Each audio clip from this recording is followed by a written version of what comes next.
Hey, welcome to the Ethics Experts. If it's your first time joining us, welcome. And if you're a returning subscriber, hey, bestie, the world's a better place because you're in it. See what happens when you subscribe. You get a bonus greeting on every single episode.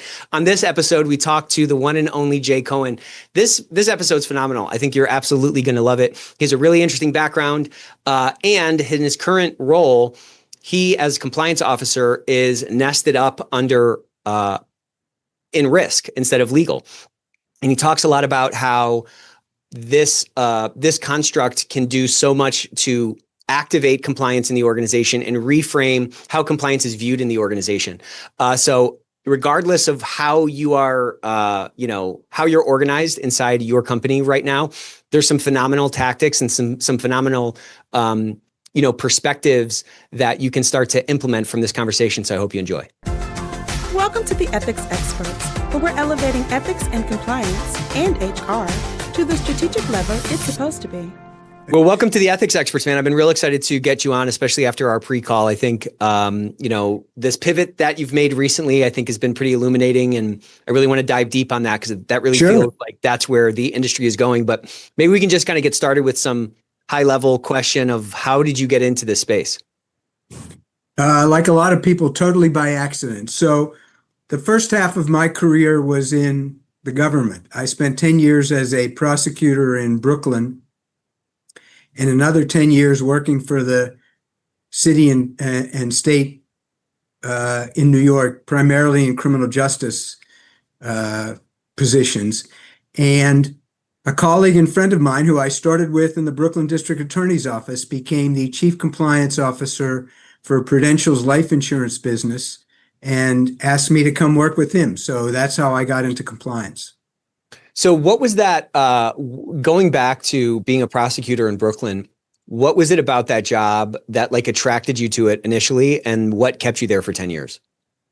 Well, I did it twice. I did it for 3.5 years when I got out of law school, and then I worked for the Koch administration and the first Cuomo administration, and then went back to the DA's office. And it's the best job I'll ever have. Really? Yes, absolutely. Now, and here's why, to answer your question. When I started, New York was a crazy place. Yeah. I mean, Brooklyn, we used to joke that it was a better place to be a prosecutor in some neighborhoods than a resident because the crime situation was so tough. But for us, it gave us an enormous opportunity to make a difference, to really help bring the city from chaos to where it is today, and an extraordinary amount of responsibility. I mean, because of the nature of the caseload and all the work there was to do, you really got thrown right in the middle of things. And I got to work on you worked on small cases and you worked on big cases, and just had the opportunity to really grow and develop my skills as an organizer, a communicator, and someone who could have an impact. And you were, I think there was a ton of change that those two administrations you referenced drove in New York. Talk to me a little bit about that, what lessons you may have learned from driving that change, and how you were obviously a lot closer to the front lines than, a mayor or their administration. So I'd love to hear how those initiatives, you were able to kind of carry the ball forward on the front lines, and how you started to see maybe the winds change a little bit or something.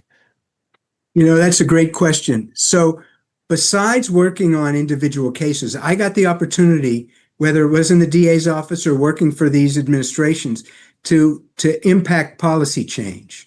One of the opportunities I had was to work in the criminal justice office for the mayor, and helped him work with district attorneys and the police department, more police on the streets, changes in laws around drugs or crime or domestic violence. When I was worked in Albany for the first Cuomo administration, I was in the Division of Criminal Justice Services.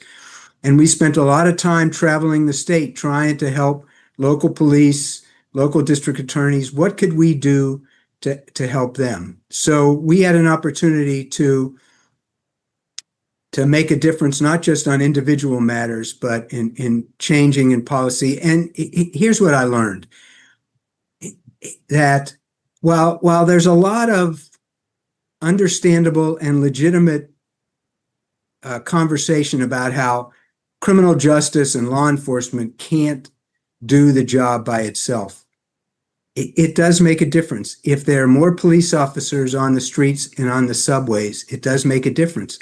If the consequences of doing something wrong are greater rather than lesser, it can make a difference. So, but we also did some other things. When I went back to the DA's office the second time, Nick, we started something in which we set up drug courts to take folks who were charged with nonviolent drug offenses and find ways to get them into treatment, because the recidivism rate for people who were involved, people were just running in and out of the jail system. So you had to find a way to balance, but you did learn that what you did could actually make a difference. And the other lesson I learned, which I will never forget, somebody told me once when I was getting ready to talk to the mayor about go to a meeting with the mayor. And I've carried this lesson ever since. Remember this: anything you say to him is liable to he's liable to repeat in a press conference or a meeting tomorrow. So you better be very well prepared, and you better make sure that what you're telling him is something that is supportable and will make a difference, because he's liable to walk out of the room in the next hour and tell the press that he's just announced some new policy initiative whose idea came from you. So you better be prepared to back it up. Yeah, that's probably good advice. Was he just that kind of guy?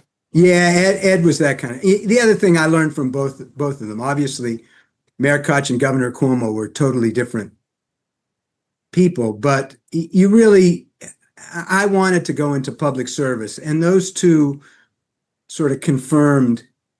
These were two extraordinary people who really, you really appreciate how challenging the job is. Public service can have its detractors, and it's understandable, but the job is really, really hard.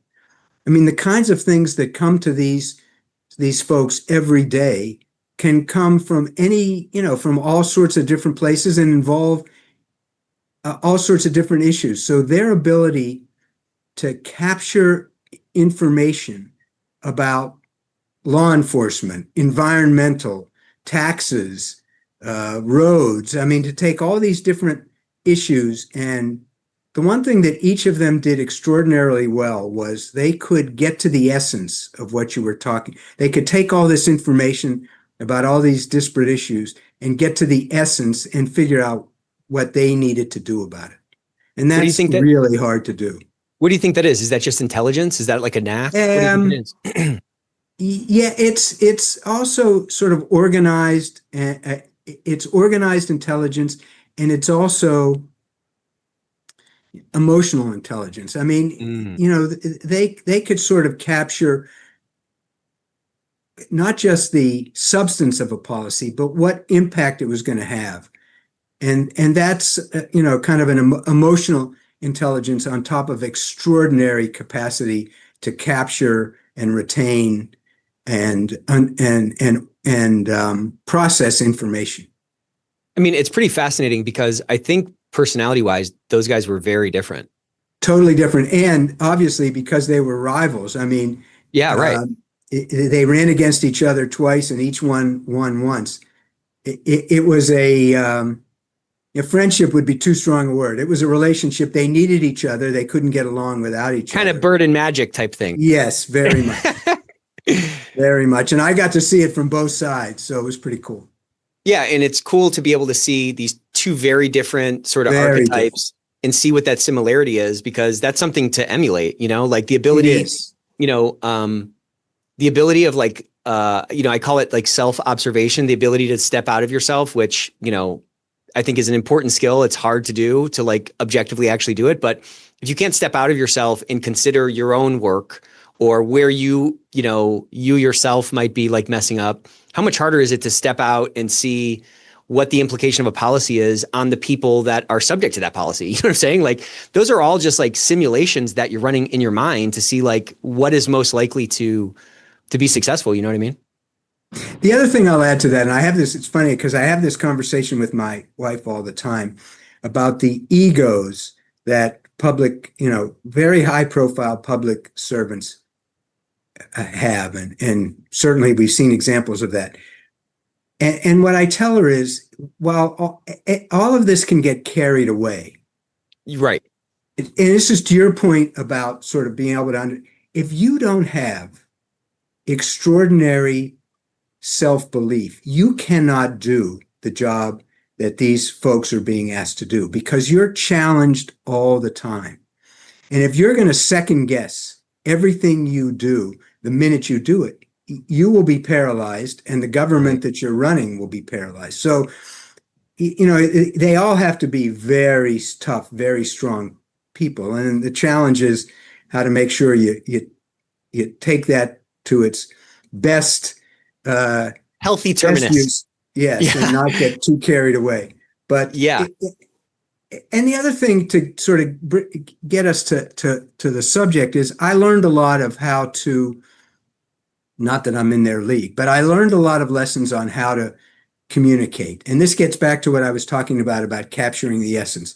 We would go in and talk to the mayor about our proposal for a new gun law. And we come through and we give them the 5 points of this is how it's going to change the gun laws today to tomorrow and what it's going to accomplish. Yeah. And he would walk out of the room, do a press conference, and he would say, use a gun, go to jail. That was not what I presented to him. And sometimes you had to make sure that what he said wasn't it didn't overstate what you were or misstate what you were trying to do. But the ability to take a complex or issue and communicate it in a way that his audience could understand. And we have to do that all the time in compliance because we're talking to a wide variety of audiences in the business and trying to simplify a new law on artificial intelligence and what it is going to mean to them. I learned a lot from those guys. Again, I'm not in the same league, but the lesson makes a lot of sense for the folks who do. And that's what you guys are doing for a living all the time. How to communicate what needs to be done in a way that will resonate and persuade, matter. Yeah. And drive behaviors to exactly that point. Yeah. It's such an, catchphrases work for a reason. Like there's a reason that every company has a catchphrase or a little jingle or something like that. And to your point, it's that ability to boil it down to like its absolute essence. Of course, there's a whole, bunch of like other words that go along with it. Yes. There's probably a lot more depth to it than, use a gun, go to jail. But like, to your point, that's like the core of it. And that conveys the broad message without getting sort of caught up in all the legalese and all the other clauses and all that kind of stuff. What's interesting, I think, you said two things I thought were interesting. One is like, that is a skill to learn. It's not like you're just born that way and you can be like, oh, you mean use a gun, go to jail. No, that's a skill to learn. And I think it takes like any skill, it takes some intentionality and some focus. Nice. And it also takes, if that effort is going to be consistent, the belief that there's a payoff in that. And so like zooming into this example, like the payoff is if I can boil something down that's complex and I can convey the essence of it and drive those behaviors in a more efficient way, that's by definition more effective. And so I'm just saying, opening your eyes to that and being around that can kind of like, that's not a knack that they teach, they don't teach, there's not a class to boil it down to the essence in college. You know what I'm saying? Like you just kind of pick it up along the way. But I would imagine, and I'm sure we'll get to this, that just seeing that in action really probably influenced you a lot and probably has driven a lot of your communications and a lot of, the way you kind of interact with other stakeholders that you're coming in contact with in a more effective way. That's very true. And it gets back to where we started this conversation. The DA's office was terrific preparation for that. I was I was not a trial lawyer. I was a lawyer. I was primarily an appellate lawyer. But I did get to work on some trials, but I was not someone who stood in front of a jury and tried to convince a jury. I was someone who would stand in front of 3 judges or 6 judges or 1 judge and try to convince them of our position. And even in that sort of more legal, as opposed to personal communication, I had to learn the exact skills and practice the exact skills that Right. we're talking about. I had to take a 40 or 50 page brief that in and of itself was, hundreds of pages of legal research winnowed down and get the court to focus on the 5 or 6 things in that 40 or 50 pages that was most important. And I had to be prepared to answer questions if they took me in a different direction. And so I learned, I got the opportunity to practice the exact skills that we're talking about. Yeah, and it's hard. It's really hard, It is especially when very you've been in hard. the weeds or you've been through those 500 pages or whatever that are behind a winnowed down 50-page document. It's hard to like bring fresh eyes to it. That's something I struggle with. Like for board meetings, I have to do some kind of shape of that, right? Like the board doesn't want to hear all the nooks and crannies, but that ability to step out and say like, okay, looking at this, afresh, what is going to matter most, I think is an important skill. And I think it's one that you don't just like earn in a day. It takes like a long time. And, I'm still learning it. I Yeah. To your point about the board, I did a presentation for our North American board, and one of the board members said, the most important thing for us when you're talking about compliance risks is how does that tie to our strategy? Right. And how will that risk, if we don't manage it well, impact our ability to make that strategy work?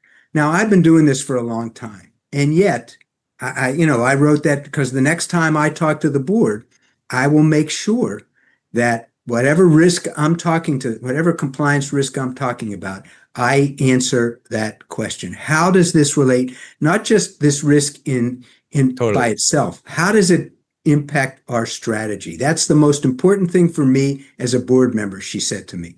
So I'm still learning, to your point. Yeah, I think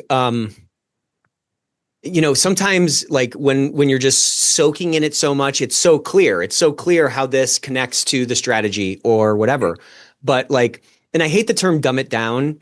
But like I like it more like make it easy for them, because otherwise what are you doing? You're really just kind of sitting back, crossing your fingers and hoping that they are doing the right arithmetic and they're grabbing the right sort of disparate data points and the right implications to come to the conclusion. Like if you can't, or we can't tie directly to that strategy, the odds of getting the buy-in, the endorsement, the odds of them seeing whatever issue we're talking about in the correct light or with the right, gravity or whatever is kind of out the window. So it's like you constantly have to do that. And you got to do that in sales conversations, and you have to do it in, constantly. Like we have to get back down constantly to that, like you said, the essence of it and like why it matters, Well, and directly to what you're talking about, one of the other lessons I learned when I was working for the government is my boss would say to me, remember this too when you talk to, this is not the only issue that they have to think about. Yeah, so exactly. for us, Great compliance is the most important thing we do. But when we're talking to a board member, like when we're talking to a mayor or a deputy mayor or whatever,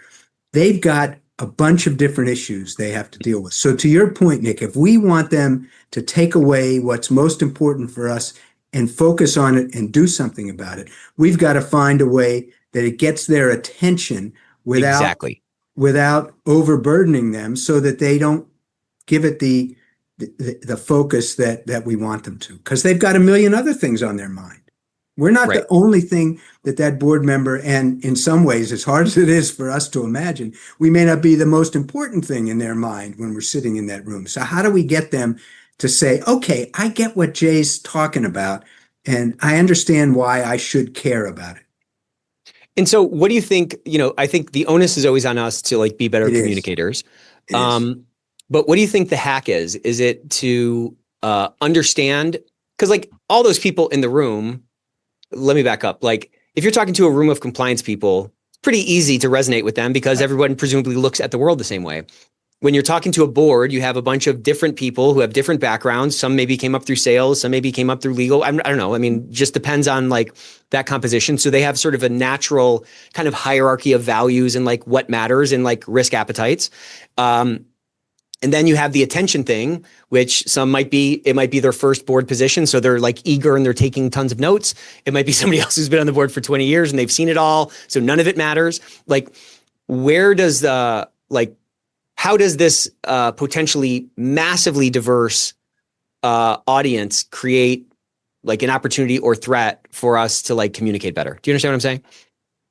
Is it just like knowing them better? Is it just knowing the aggregate risk You know, we had a webinar. We do these like webinars every week, and someone was talking about, well, you need to understand the risk appetite of the firm, and I'm thinking like, what is like? I don't even know what that is. Like, it's not a number. You know what I'm saying? It's not like it's not like the health inspector came in and gave you a grade. Like it's an amorphous thing, and like at best you're going to get perhaps kind of close, but it's also situational. So you have this like hierarchy, risk appetite diversity, and then you also have the diversity, to your point, of like all the things that they're coming in contact with.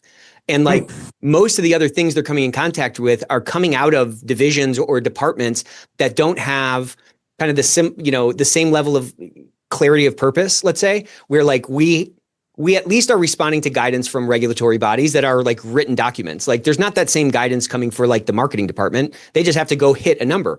So like the shape of that work, like recommendations coming out of departments at some level is like a function of the shape of that work and the foundational, challenges that come along with those departments. So I'm just saying that's yet another dimension of complexity in this diverse audience that we're trying to persuade or trying to like elevate our issue to, the right spot so it gets the right attention.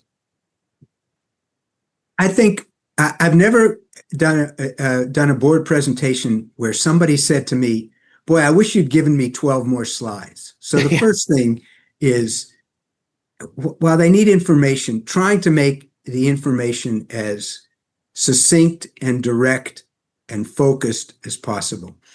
The second thing is, and this is hard for me to do as it probably is for others, is try to separate the wheat from the chaff. Nobody wants their company to violate any rules, but if you're trying to communicate to senior leaders of the board, give them some idea of why this is really, really important. And that's why, I'm not a huge, I shouldn't say this, probably since I'm part of the risk function, which I know we're going to get to. I'm not a huge fan of risk appetite when it comes to compliance, because it's very hard to say we have the appetite to break a rule. We don't have the appetite to break a rule. So I think that's a challenging way for us to communicate. Great. But it doesn't mean that there aren't some things that, given the nature of the rule and the consequences and the importance of that rule to our business, some rules are more important than others, and some risks are greater than others in the compliance world. And so getting the board to focus on what they really should be worried about and what we're doing about it, and if we're not doing enough, what more we need to do about it. Yeah, and I think that pivot to it was kind of implied in what you're saying, like those are not necessarily like the primary objective of that interaction is not to validate my position and prove that like, hey, I should be in this position. It's to exhibit and, it's performative to some sense, right? Like if we're going to be a trusted advisor to the organization, that's what we're trying to convey. Like what matters most to the organization, which I think takes knowing the audience, of course, knowing the business inside and out, but also having this knack that you're talking about of being able to boil it down and direct them. Yeah. And I just love what you said about that risk appetite thing, because no one's going to be like, anything below this, I don't care about those rules. Like, even if that's true, they would never say it. Never. You know what I'm saying? So I think there's so much opportunity in that board interaction. But, as I was thinking through what you're saying, these axioms or these tenets apply to kind of all communication to the extent that, compliance is not necessarily responsible for compliance. How can they be unless they're doing everything? They're responsible for creating the circumstances that allow for a higher occurrence of compliant behavior. I think that's really kind of what it is. So thus, it's like influencing all these behaviors and all these different audiences, all these different groups. And so, so let's say zooming into, your buddy, Chief Compliance Officer at Prudential, he brings you over. I'd love to hear a little bit about that before we pivot into the risk conversation, or just kind of this next chapter. What do you feel like that previous experience really helped you to like be more impactful in that job? Going from this sort of public servant to, a different type of public servant in a way. And then what was really surprising about that job? Prudential was in the midst of a regulatory and lawsuit challenge at the time. And as the new kid on the block, I got put in charge of document retention, making sure. Now, Prudential had a large insurance sales force at the time, making sure that every sales office across the country retained all of the documents that were necessary for this regulatory and legal challenge, which was a lot. And back then, I'm going to date myself here, it was a lot of paper too. It wasn't all digital. So the challenge was great. And I'll never forget this. One of the things I learned was I couldn't get in front of the business enough. And I had to appreciate that for the vast majority, for the people in the company who had done nothing wrong, this whole challenge was really, really tough. They felt like their business was being implicated, that they were being impugned. And as the compliance guy, I was the face of this problem. So right. I was the target of their frustration. We got invited down to a national sales meeting once, and they basically put us on the agenda. And I thought, this is going to be a great opportunity for me to talk about all the great things we're doing in compliance. It was really an opportunity for them to express their frustration because they wanted us to understand as we were trying to get. Well, you can't have a party without a piñata. You know correct. What I mean? Well, and we were it. But yeah. I developed a real appreciation for how important it is to understand. It can be easy in compliance for us to think that frustration is misplaced. Don't they realize that we've got to fix this? They did, but we had to appreciate the different perspective that they had as trying to continue to do their work and that we had as trying to resolve this problem. And the fact that we gave, that we at least demonstrated some willingness to listen to that frustration was very helpful for us. They appreciated it, didn't change the fact that they still viewed us as sometimes part of the problem rather than part of the solution. But you really had to appreciate and not denigrate the legitimate concerns that people who are doing business the right way had for being under this gun. Yeah, I mean, sometimes, a business is just this complex thing. I mean, it's a crazy thing. And it's not like quotas, sales quotas probably weren't changed as a result of this thing. So these guys still had to do what they were doing last year and the year before. They still had work to do. And now there's this whole new regulatory overhang that's just extra work. And I think, it's easy for us in compliance, kind of to your point, to be like, why are you blowing on me? I mean, we're just doing our job here. They're kind of feeling the same way. And, sometimes when there's a problem, there's like a finger to point. And sometimes when there's a problem, it's just a problem. Like sometimes your ship is just going through a storm and everybody's got to kind of buckle down. But the guy in the crow's nest didn't cause the storm, but maybe they'll get mad at the guy in the crow's nest who saw the storm first or something, So we spent a lot of time in trying to go to as many offices as we could, as many meetings as they'd invite us to. There wasn't a single invitation we turned down because it was important for us to understand their perspective in shaping the resolution of the problem, and also important for them to realize that they they could be that their perspectives were going to be taken into consideration. That Yeah. we would do everything we could to resolve the matter, but not make the outcome any harder for them than it had to be. So And we I bet also that had to tell, we also had to explain to them. And we got a lot of support from the CEO in this regard, Nick, and that is, you guys will never be able to get back to business as usual unless we can get past this. So you have to appreciate that our interests are the same as yours. We need to settle this so you can get back to work. I bet that was totally invaluable. I bet you got so many insights. We did. Selfishly, right, for you to be more effective, but you probably did a lot of good brand building where they were like, okay, we are kind of all wearing the same jersey here. But you had to have a hard hat. It was like going to a community meeting in Brooklyn, when the crime was getting out of control. You had to have a hard hat on. Yeah, you gotta have a hard hat. But how did you see the view of your department change through that process? Do you feel like you were able to do more, more community building and build more of those bridges and stuff? I think we really learned a lot. So I certainly learned a lot because this was new for me. I learned a lot about the business. Yeah. And do you feel like that perspective maybe changed like the way you'd roll things out in the future, like after you guys got past that? Yes. And how did that inform it? Was it just the sort of just the natural sort of recognition that there's more dimensionality to, the two-dimensional person I see on the screen? Is it that you're naturally kind of thinking through those, like, kind of doing the mayor thing of being able to kind of think through, like, how is this actually going to roll out and like implicate, like, what's the implication for the people, on the other end of it? That's exactly right. And it gets back to something else we were talking about when we were talking about the board. And that is, develop an appreciation for your audience. If I'm talking to a board about this matter, they're going to be interested in if I'm talking to a group of business folks, how to make sure that I communicate how I appreciate the audience I'm communicating with.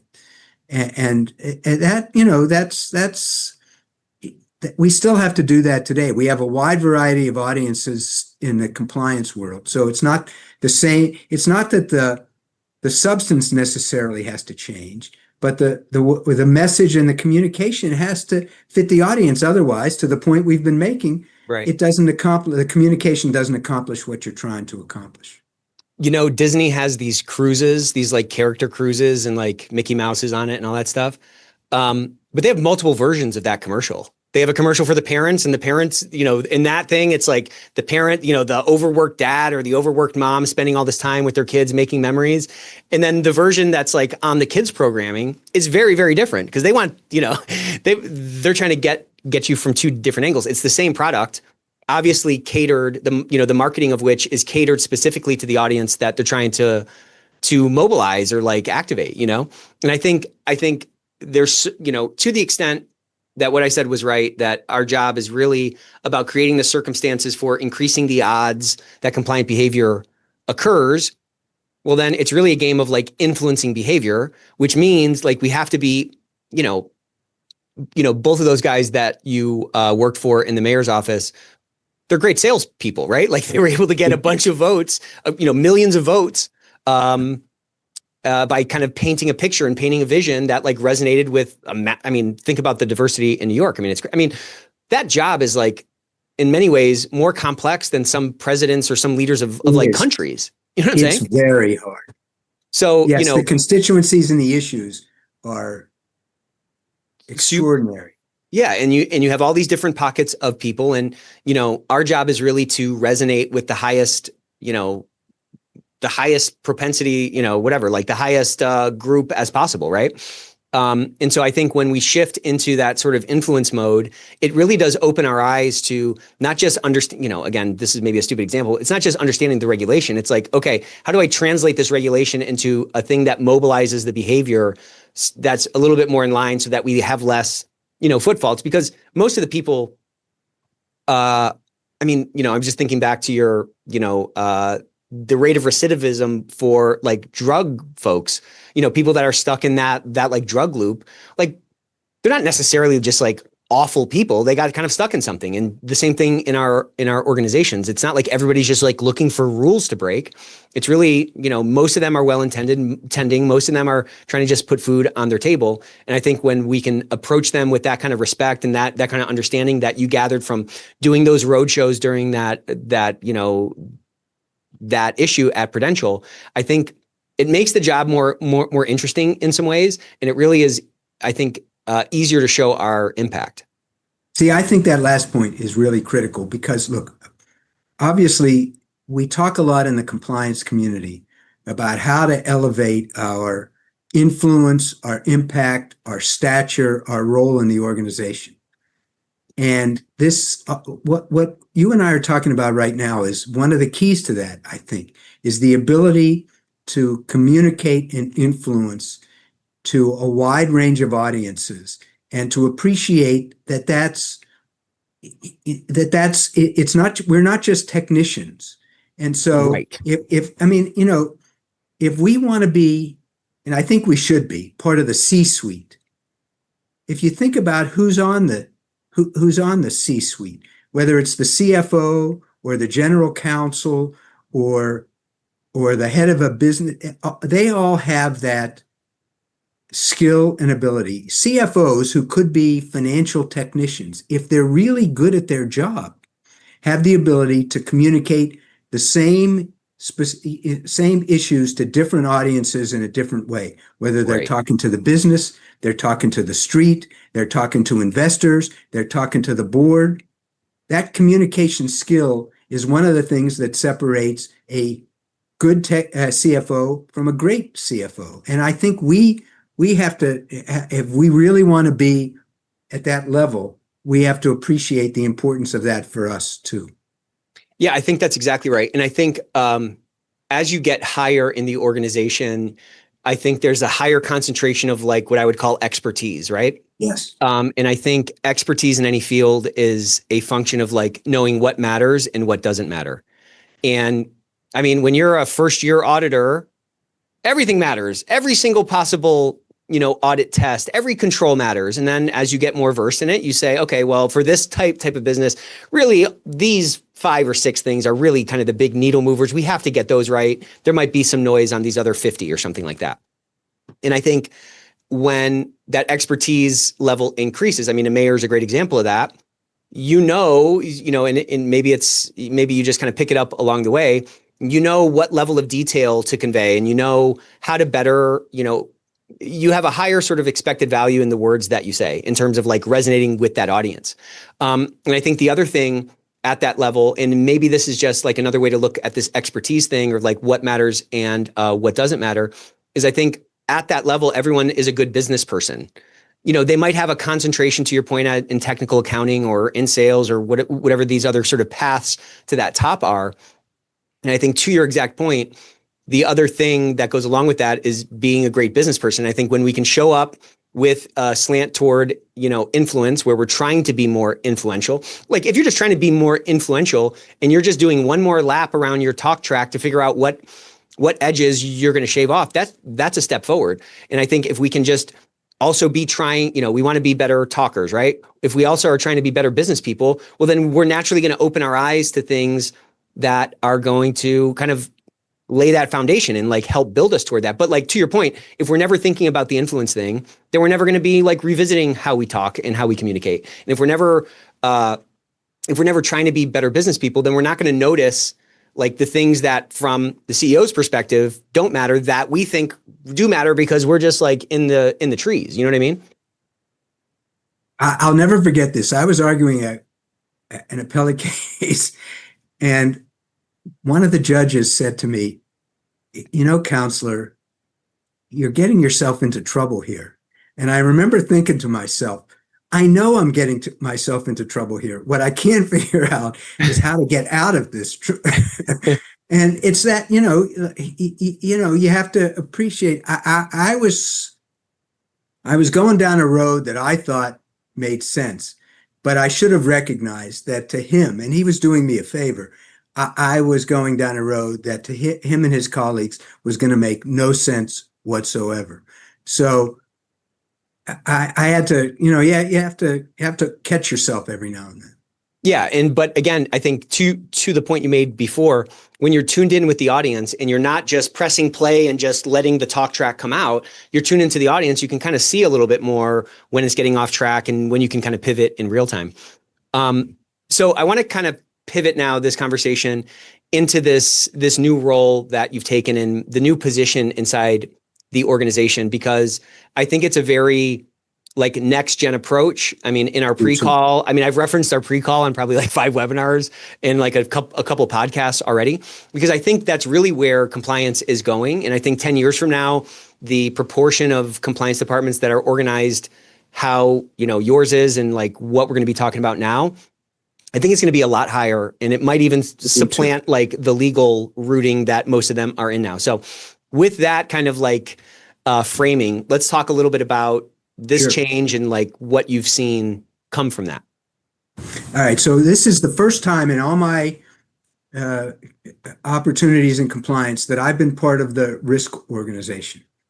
As you and I talked, all this debate that's been going on as long as I've been in compliance as to whether compliance should be part of legal or separate.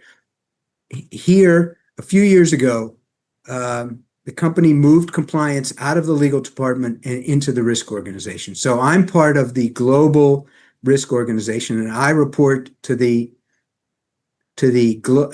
North American chief risk officer, and I have a dotted line to the global chief compliance officer.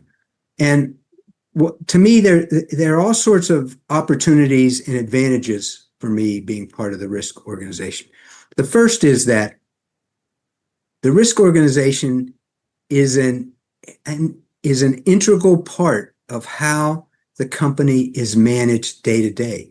I mean, the kinds of risks that the chief risk officer and her team look at are the risks that are fundamental to the business: financial risk, operational risk, geopolitical risk, insurance concentration risk, because we're an insurance company, and compliance. And so I'm on the compliance is on the short list of the key risks, as a matter of course, that the company is managing. And we're managing them in a way that focuses not just on laws and regulations, but on what you and I have been talking about, which is how do those laws and regulations and other matters create specific risks, compliance risk for the company, and what are we going to do about them? And how are we going to manage and report and talk about them in the same way that we talk about finance, for example? And so it's a way of thinking about it. And in one sense, it gets to one of the things that you and I have been talking about, which is the connection between compliance risk and the business, because the whole risk organization is designed to connect specific types of risk to the strategy and success of the business. And I get to be a part of that. Yeah, it's kind of like implicitly part of the mandate, or, this is probably not in reality, but just by the fact that your desk is there, quote unquote, it gives you that access and it gives you that exposure and that direct connectedness to the strategy. Exactly. So what drove that change? Because like most organizations are not organized that way, with compliance as part of the risk. Was it just sort of foresight? Was it just like opportunity? Like, was it an opportunity driven thing? Was it just somebody had the light bulb turn on to I kind of call this an innovation to the extent that like most people aren't doing it yet. Like, what do you think drove that? Yeah, you know what? I wish I had a great answer. I probably should have asked my boss that question before we did this, because it is before I got here. I think it was their recognition that this was not just, we have a new regulation from the state of Nevada related to how we pay our claims, and we have to track that regulation. We're the lawyers, and we follow those rules, and we track them, and we put them out, and we see if the business. It was compliance as a risk category for a company like ours is pretty fundamental and pretty important and pretty big. So why don't we treat it like other big, fundamental, important risk categories that we have here? So when you were considering this job, was this a construct that you hadn't been a part of before? Yes, but it's a construct that I was sort of fairly well versed in. I knew my predecessor.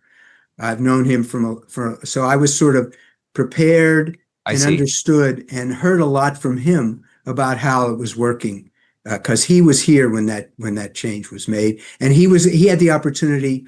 One of the things that the risk function does is it has an entire process of creating obligations tied to specific risks and controls tied to those obligations, and testing on a regular basis whether those controls were working.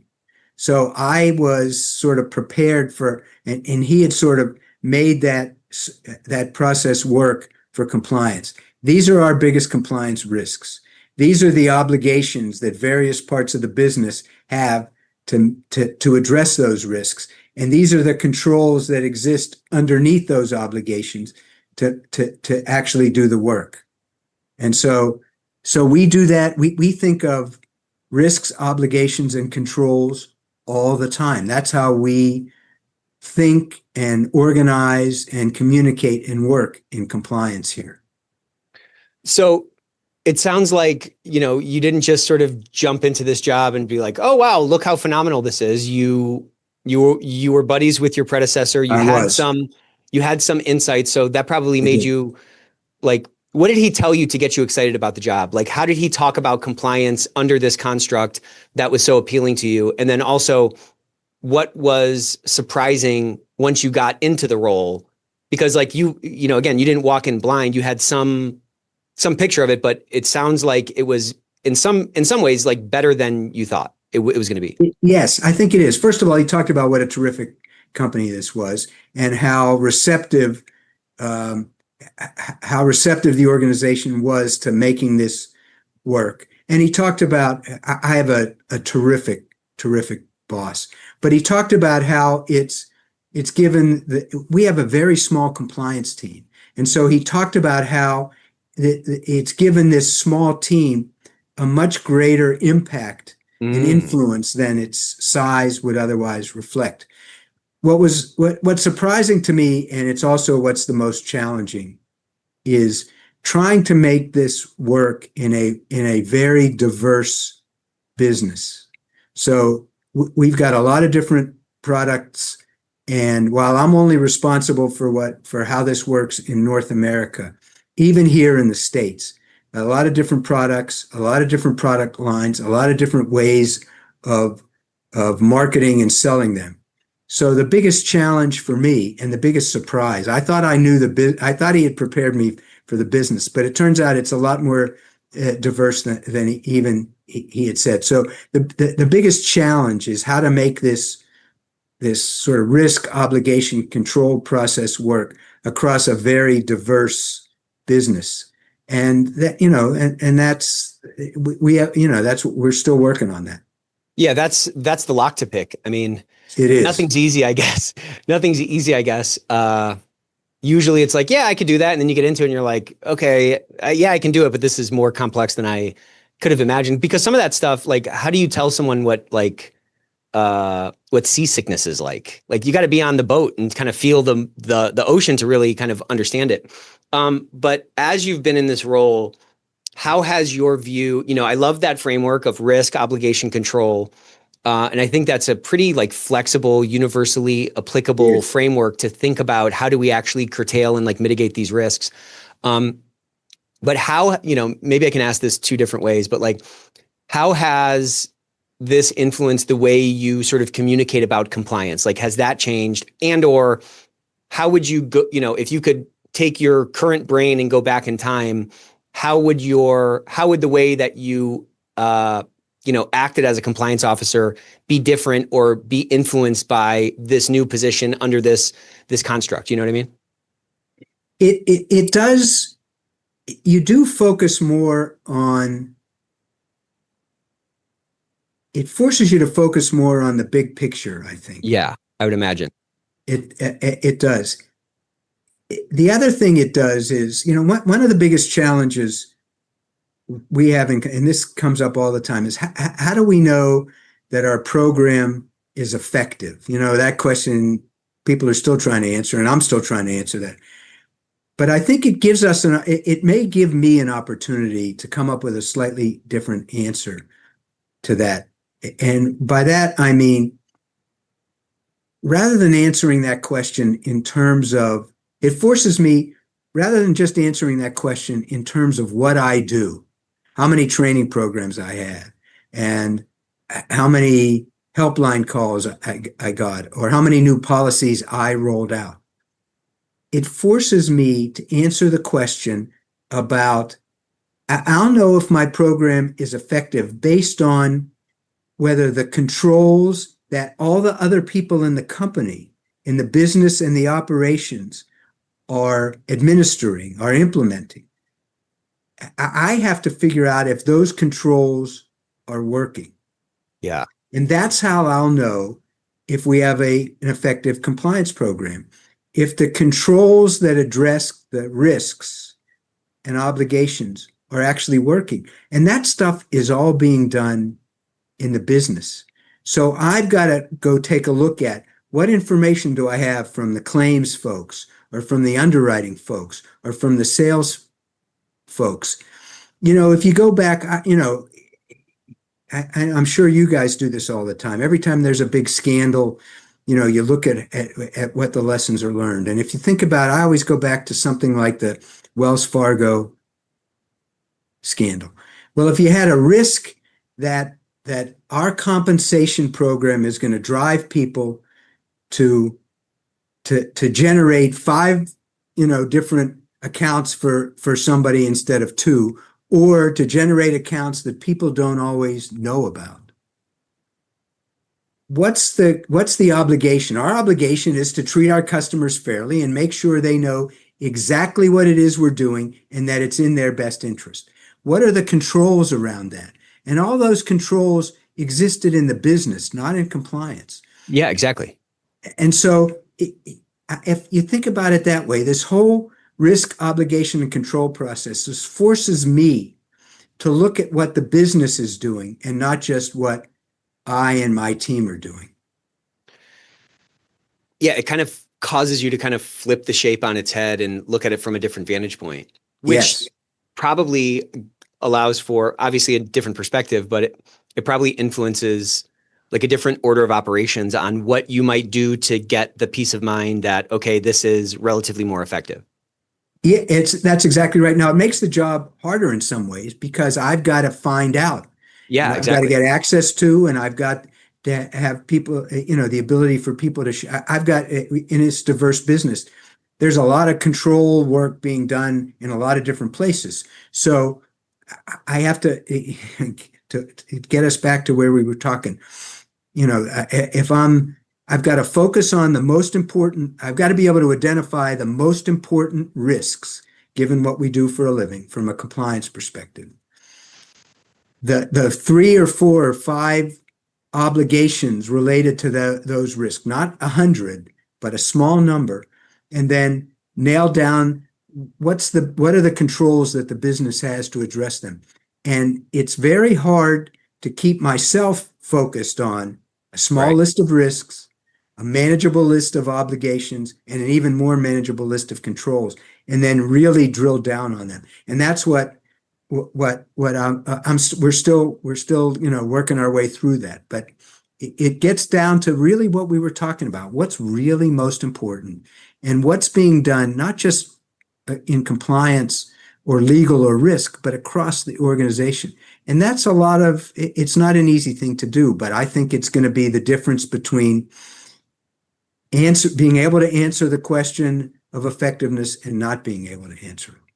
Well, and at some level that effectiveness question, I mean, it's just, I'm going to sound like an idiot, but it's like so theoretical. Like there's not like an effectiveness score. Maybe theoretical is the wrong word. It's at least like amorphous. It's at least, it's not like an objective thing. And the efficacy of something is always changing. The risks are changing, the landscape's changing, the controls get outdated, people change, whatever.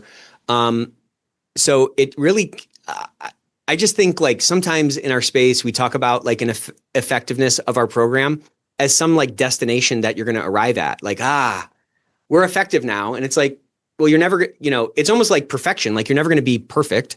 So like you want to continue to strive toward it because that's noble and there's improvement that comes from that and everything else. But almost the question itself kind of leads to this sort of myopic boil the ocean type thinking, which like is kind of the antithesis of like effectiveness, because what you just described is kind of my favorite principle, which is the Pareto principle, where it's like, there's a couple things that are going to move the needle that you absolutely have to get right. And then what's great about the Pareto principle is like, once you fix those, well, now you can do a Pareto on the remainder and you can keep kind of iterating through that.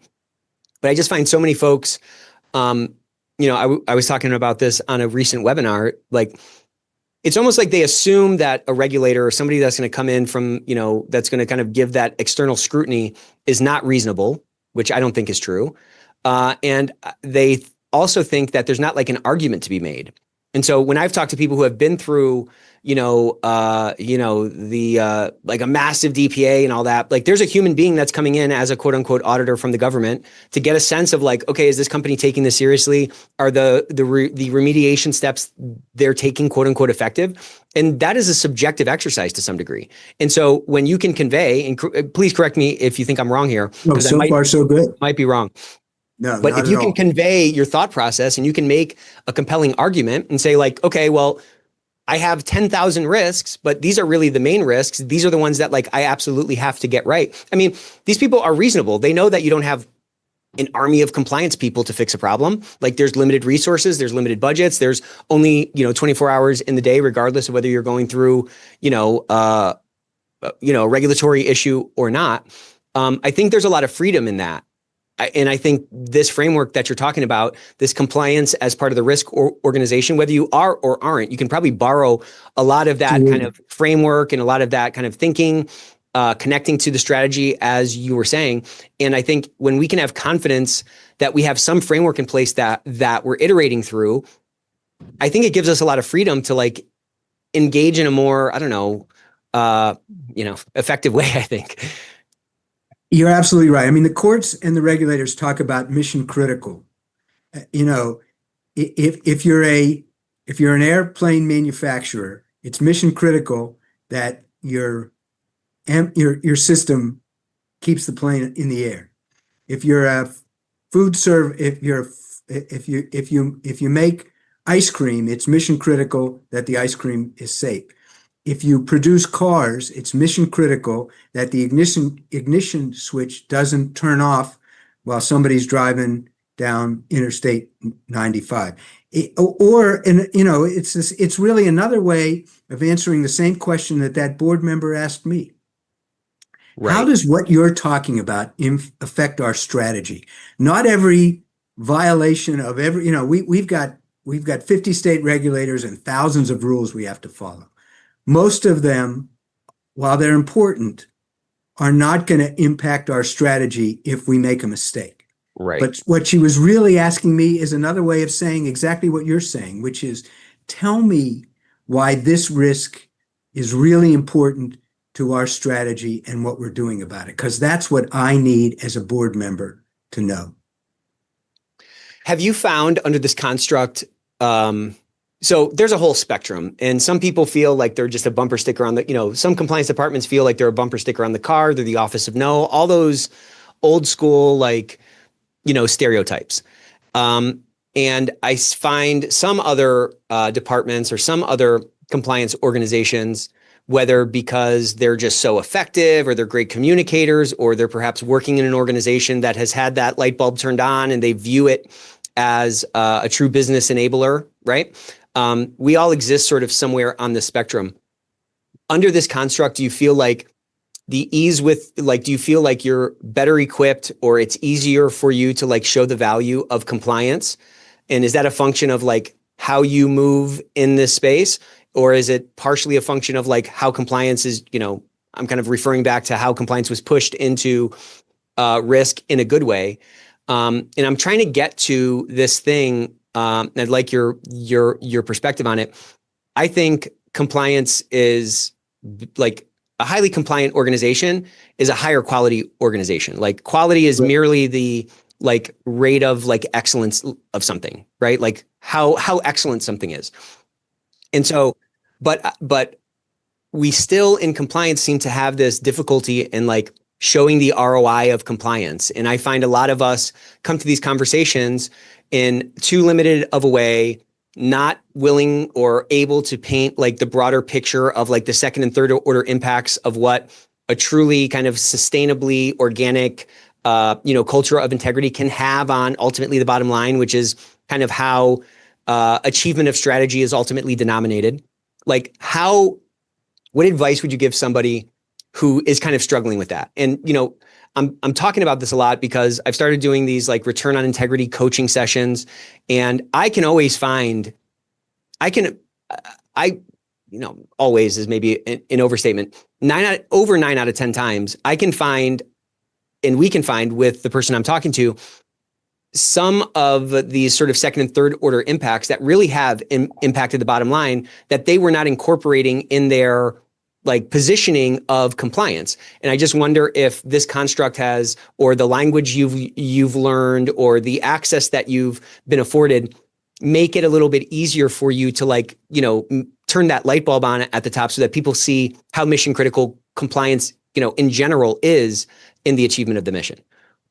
It absolutely is. And so I've got an advantage being in this construct that a lot of the folks that you talk to, Nick, don't have. Because again, it gets back to the idea that I'm one of a series of, 6 or 7 or however many risk categories we have. But there are senior executives who are talking about and responsible for helping to manage each of those risk categories. So not only do I have the opportunity to do what they're doing, but the company is used to having people talk about risk and risk management all the time. So I don't have to persuade somebody why they should care about compliance risk. It's already on that list of risks that we're managing. And I don't have to persuade somebody or help them understand how I'm managing them, because I'm managing that risk category the same way that other people in the company are managing other categories of risk. So it gives me an enormous opportunity to be part of a normal, regular conversation about risk management at QBE. So it is, to me, a huge advantage. I think, here's what I say to somebody who doesn't have that same construct. I sort of compare, I was trying to compare myself, not so much to the GC, where we spend a lot of our time in compliance. And I know but to the CFO, because I actually thought, and now I'm not so sure with the current administration, but I actually thought compliance was getting itself on the verge of a sort of Sarbanes-Oxley moment for compliance. Right. And if you think about what Sarbanes-Oxley did to elevate the importance, the relevance, the stature, and the risk to the CFO when they had to start signing their name to quarterly and annual reports. And I think we were sort of almost starting to get ourselves there with compliance certifications and the PCAOB talking about new ways of auditors looking at compliance risk and all that. And I don't know if that stuff's going to be put on hold for a while, but it'll come back. But if I think about comparing the CCO to the CFO and how the CFO manages the financial risks of the organization, and while I'm not at that level in my company, I have the opportunity to talk to senior leaders and the board using similar language. And I think any compliance officer could do the same thing, even if they're not part of the risk organization, even if you're part of legal or if you're separate.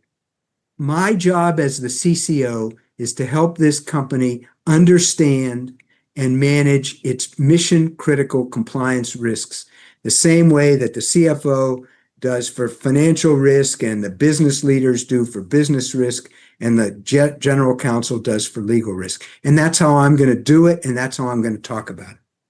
Yeah, I just think showing up with that kind of a posture, to your point, and starting to use this risk management language can do so much to elevate us from bumper sticker to headlights. You know what I mean? That's what I think. Now, easier said than done, and it's a lot of work, but I think it's an extraordinary opportunity. And I do think when you and I have this conversation 10 years from now, I think we will be talking about a chief compliance officer, at least in some organizations and some industries, that is on that level as a sort of a risk manager, and it'll be a different conversation and a different opportunity.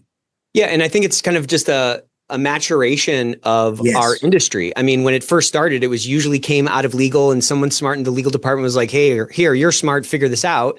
And it's like, we don't really know where we live. Do we live directly to the board and legal, whatever? I think as it's maturing, more and more people are hopefully going to see this, or at least start kind of adopting some of these frameworks. So we ran long. I could have talked to you for another hour, Jay. Thank you so much for coming on, man. This was awesome. Talk to me anytime, Nick. Thanks a lot. I really appreciate it. Awesome. See you next time. Take care.